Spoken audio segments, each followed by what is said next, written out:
بسم اللہ الرحمن الرحیم۔ میں آپ کی دوست سعدیہ سہیل، اور آپ کے بہت سارے مسائل میرے پاس پہنچتے رہتے ہیں ایس ایم ایس کی صورت میں، میسیجز کالز کی صورت میں، اور میرے آپ چینل پہ بھی بہت زیادہ میسیجز اور پیغام آتے ہیں۔ اچھا، میں نے کہا تھا کیونکہ سب کو ون بائی ون ایڈریس کرنا بہت مشکل کام ہوتا ہے، اور میری جو کہ ایک مصروف زندگی اور حالات اور واقعات کی وجہ سے میں سن رہی ہوتی ہوں، پڑھ رہی ہوتی ہوں سم ٹائم، لیکن رپلائی کرنا، لیکن اب میں کچھ چیزوں کو مینیج کرنے کی کوشش کر رہی ہوں کہ میں دن میں کوئی ایک آدھ گھنٹہ آپ لوگوں کے سوالوں کے جواب اگر جو فونوں پہ ہیں جو اس طرح ہے وہ بھی دے سکوں، اور چینل پہ بھی آ کے دے سکوں۔ اچھا، اس میں بہت زیادہ چیز آتی ہے کہ رزق میں برکت کے لیے کاروبار نہیں ہے یا کاروبار چل نہیں رہا رزق کے حوالے سے، کیونکہ رزق ایک ایسی چیز ہے کہ کاروبار زندگی اگر نہ چلے تو آپ کے گھر میں بہت سارے فائنینشیل مسائل جو ہیں، بہت سارے مسائل کی جڑ ہوتے ہیں۔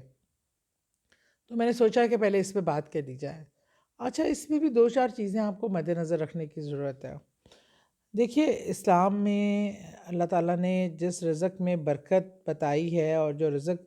آپ کے اولاد کے پیٹ میں جا کے آپ کے اولاد کو ایک اچھا انسان بنانے میں مدد دیتا ہے، وہ رزق حلال ہے۔ آج ہم میں ایک سب سے بڑا ایشو یہ ہے کہ ہم ایک دوڑ میں شامل ہیں سارے، ایک دوسرے سے بڑھ کر آگے جانے میں، پیسے کی دوڑ میں، اور اس میں سم ٹائم ہم اپنا طریقہ کار، اچھا اب اس کے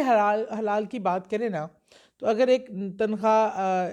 نوکری کرتا ہوا انسان ہے یا کام کر رہا ہے، ایک وہ کہتا ہے میں تو بالکل اپنا نوکری پہ جاتا ہوں اور کرتا ہوں، میں تو کوئی ایسا کام نہیں کرتا، رشوت نہیں لیتا، یا تو میرا رزق حلال ہے، کنفرم ہے۔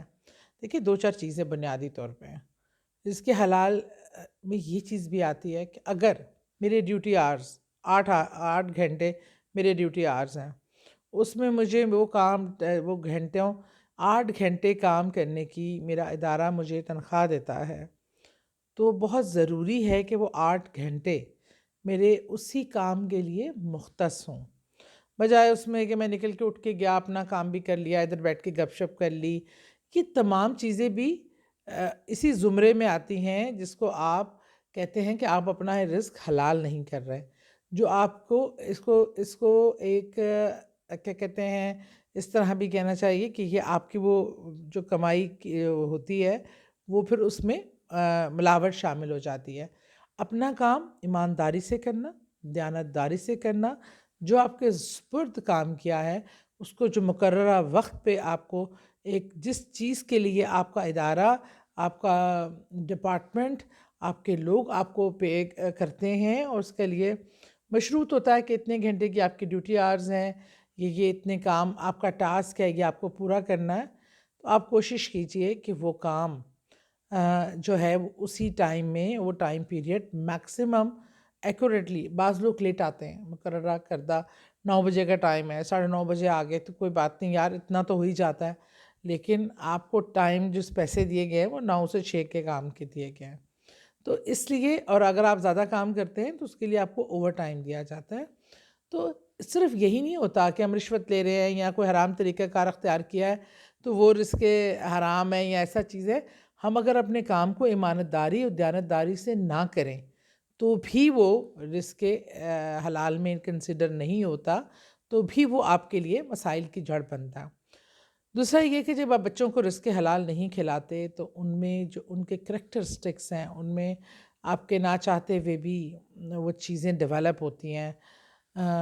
اس میں ایک دوسرے کے لیے شرم کا عنصر ختم ہو جاتا ہے، حیا کا عنصر مائنس ہو جاتا ہے، ایمان دلوں میں رہنا، اور ان تمام چیزوں کو میں سمجھتی ہوں کہ وہ افیکٹ کرتا ہے۔ جب آپ اچھا صاف ستھرا نوالا کھاتے ہیں تو وہ آپ کے خون میں شامل ہو کے اچھے نتائج دیتا ہے۔ اچھا، اس کے لیے کچھ عمل ہیں اس طرح کے کہ جسے اپنانے سے آپ کے رزق میں نہ صرف برکت ہوگی، ایک تو یہ کہ کوشش کیجئے کہ گھر میں صبح فجر کا اہتمام ضرور کیجئے۔ آپ یہ دیکھیے کہ چرند و پرند اللہ کی مخلوق ہے، معصوم مخلوق،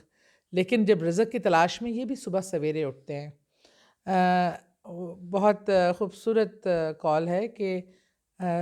صبح خیزی میں، سحر خیزی میں پرندوں کا تم سے سبقت لے جانا تمہارے لیے باعث شرم ہے، کہ صبح سویرے منہ اندھیرے پرندے نکل پڑتے ہیں اللہ کے رزق کی تلاش میں، اٹھتے ہیں اللہ کی اپنے ثناؤ کرتے ہیں، دعا کرتے ہیں، اور پھر اپنے رزق کی تلاش میں نکل پڑتے ہیں، اور ہم انسان سوئے رہتے ہیں۔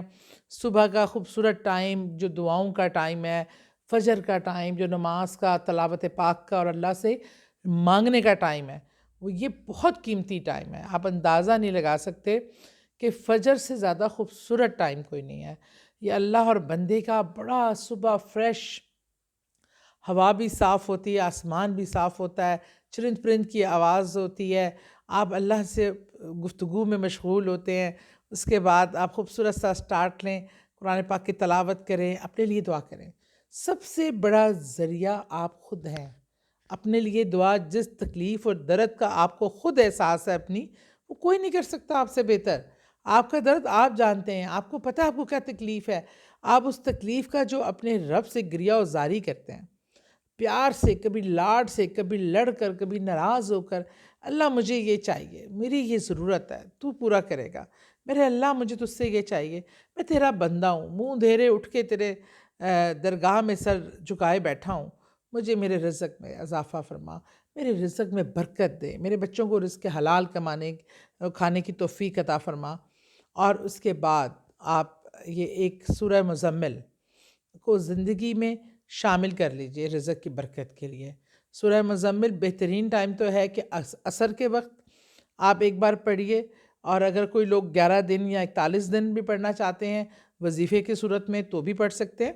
لیکن اگر آپ سورہ مزمل کو زندگی کا حصہ بنا لیجئے، بہت چھوٹی سی سورہ ہے، اور اس کو آپ پڑھ لیں۔ آپ اگر صبح کے ٹائم آپ کو سہولت ہے کہ سارا دن آپ کو ٹائم نہیں ملتا،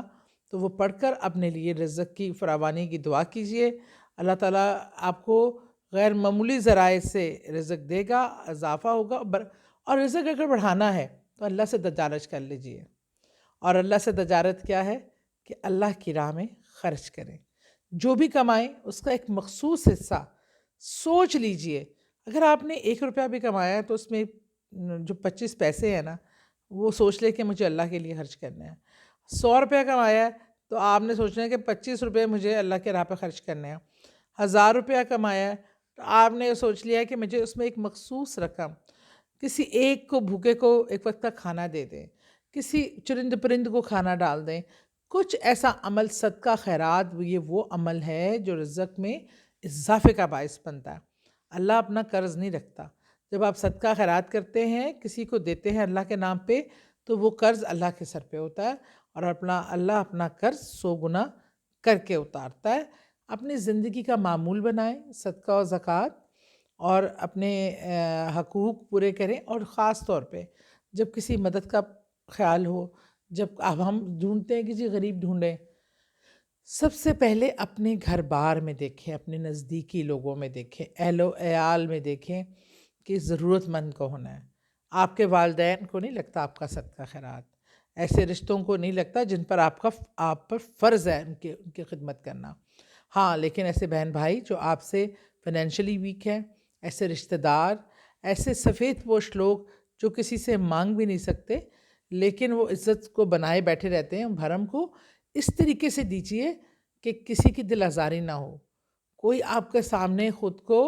احسان مند سمجھ کے کسی کی نظریں شرم سے جھکی نہ ہوں، وہ داہنے ہاتھ سے دیں تو بائیں ہاتھ کو پتہ نہ ہو، اور آپ اس کی آنکھوں میں آنکھیں ڈال کے آنکھوں میں دیکھ کر مت دیجئے، اور یہ سوچ کے دیجئے کہ ہم کہتے ہیں نا، ہم بھی دیکھیں گے کہ آیا اس کو دینا یہ ضرورت مند بھی ہے کہ نہیں۔ جب اللہ ہمیں دیتا ہے تو یہ وہ دیکھتا ہے کہ ہم ضرورت مند ہیں کہ نہیں، کیا ہم اس قابل ہیں جو اللہ نے ہمیں دیا ہے، کہ ہم یہ ڈیزرو کرتے ہیں؟ ہم ڈیزرو بالکل نہیں کرتے، ہم تو اس کا کچھ بھی ڈیزرو نہیں کرتے ہیں، لیکن اللہ اگر ہمیں دیتا ہے، بے دریغ دیتا ہے، اور ہمیں ہماری اوقات سے زیادہ دیتا ہے، تو ہمیں کسی کو دیتے وقت یہ نہیں سوچنا چاہیے۔ ہاں، یہ ضرور سوچنا چاہیے کہ کسی ایسے شخص کو ایسی ضرورت پوری کرنے کے لیے جو کہ اس کے نقصان کا باعث ہے، لوگ ڈرگز ایڈکٹ ہو جاتے ہیں، اس کے لیے پیسے مانگتے ہیں، بری عادتوں میں مبتلا ہو جاتے ہیں، ان چیزوں سے پرہیز کیجیے، اس میں اس کا ساتھی نہ بنیے، اور کوشش کریں کہ اللہ کی راہ میں سپینڈ کریں، اور اچھے رزق حلال کمانے کا ایفرٹ کریں، اور کام میں برکت ہے. اپنے عزیز و اقارب کا خیال رکھیں اور سورہ مزمل کو زندگی کا حصہ بنائیں، درود پاک کو حصہ بنائیں اور فجر کے وقت کو اپنی دعاؤں کا وقت بنا لیں، تو انشاءاللہ تعالی آپ کی دعائیں بھی قبول ہوں گی، کاروبار میں برکت بھی آئے گی اور اللہ کا خاص کرم ہوگا. بہت شکریہ.